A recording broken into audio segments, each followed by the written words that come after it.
வணக்கம் வியூவர்ஸ். ஸ்ரீமத் பாகவதம். ஸ்ரீமதி கீதா வீரராகவன் எழுதிய ஸ்ரீமத் பாகவதம் இதுவரை 16 பகுதிகள் வாசித்திருக்கிறேன். கேட்டுக்கொண்டிருக்கிற அனைத்து நல்ல உள்ளங்களுக்கும் நன்றியை தெரிவிக்கிறேன்.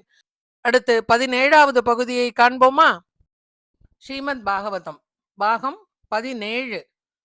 மைத்ரேய மகரிஷி விதுரருக்கு பிரபஞ்சத்தை பிரம்மதேவன் எப்படி சிருஷ்டி செய்ய ஆரம்பிக்கிறார் என்பதை சொல்லத் தொடங்குகிறார்.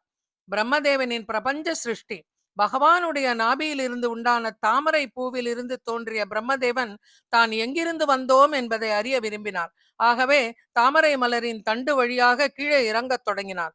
காலம் கடந்து சென்றதே தவிர அதன் உற்பத்தி ஸ்தானத்தை அடைய முடியவில்லை. பிரளய ஜலத்தில் மூழ்கி தேடினார். அப்படியும் அவரால் அதை காண முடியவில்லை. அங்கு மகாவிஷ்ணுவின் சுதர்சன சக்கரத்தை மட்டுமே கண்டார். வேற எதையும் அவரால் பார்க்க முடியவில்லை. தன்னுடைய முயற்சியை கைவிட்டு தாமரை புஷ்பத்திற்கு திரும்பினார். தாமரைக்கு திரும்பியதும் எந்த காரணம் பற்றி தான் தோற்றுவிக்கப்பட்டாரோ அந்த உலக சிருஷ்டி என்ற காரியத்தில் இயங்கினார். ஆனால் ஒரு சிறு அணு கூட அவரால் சிருஷ்டிக்க முடியவில்லை. என்ன செய்வது என்று தெரியாமல் தவியாய் தவித்தார்.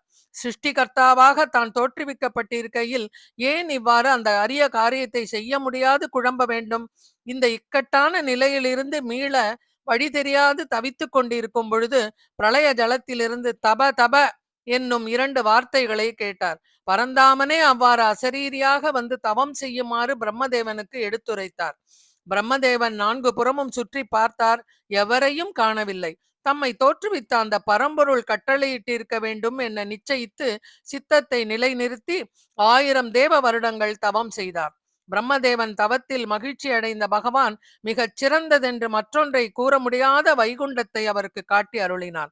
4 பக்கங்களில் இருந்தும் தேவர்கள் சோஸ்திரம் செய்யும் இந்த சரீர தொடர்பு கொண்ட ஆசைகள், சுகம் துக்கம் இல்லாததும், மோகங்கள் இல்லாததும், பிறப்பு இறப்பு அற்றதும், மரண பயம் இல்லாததுமான வைகுண்டத்தை கண்டபொழுது பிரம்மதேவனின் உடல் சிலிர்த்தது.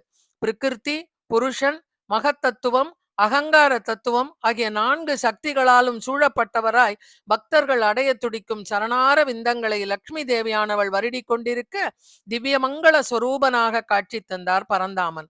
அதை கண்டு மயிர்கூச்சலுற்ற பிரம்மதேவனின் கண்களில் இருந்து ஆனந்த கண்ணீர் பெருக பகவானை பார்த்து நமஸ்கரித்தார். ஹே வேதகர்பா, உன்னுடைய தவத்தால் நான் பெரிதும் மகிழ்ச்சி அடைந்தேன். உனக்கு விருப்பமானதை கேள் என்றார் பகவான். ஹே பரந்தாமா, சகலமான பிராணிகளுக்கும் காரணகர்த்தாவான தாங்கள் என் மனதில் இருந்த போதிலும் என் விருப்பத்தை அறிந்தது போல் கேட்கிறீர்கள். பிரபோ, நான் இந்த பிரபஞ்சத்தை சிருஷ்டி செய்ய சக்தியை அளிக்குமாறு வேண்டுகிறேன். மகா பிரபோ, அதே சமயம் சிருஷ்டி செய்கிறேன் என்ற அகங்காரம் என்னிடம் தோன்றாது இருக்குமாறு தாங்கள் அருள வேண்டும் என்று பிரம்மதேவன் பகவானை பலவாறு நமஸ்கரித்து பிரார்த்தித்தார். ஹே பிரம்மா, உன் விருப்பம் நிறைவேறும்படி நான் எம்மாதிரியான ஸ்வரூபம், லட்சணம், குணம், கர்மம் ஆகியவற்றை கொண்டு விளங்குகின்றேனோ அவ்வாறு உன்னிடமும் அவை அனைத்தும் விளங்கும்.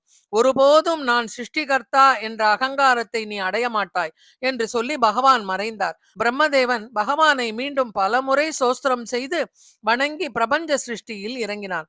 தசவித சிருஷ்டியை அடுத்தடுத்து பிரம்மா எப்படி படைக்கப் போகிறார் என்பதை 18வது பகுதியில் காண்போமா? அனுபவிக்க தயாராக இருங்கள். நன்றி, வணக்கம்.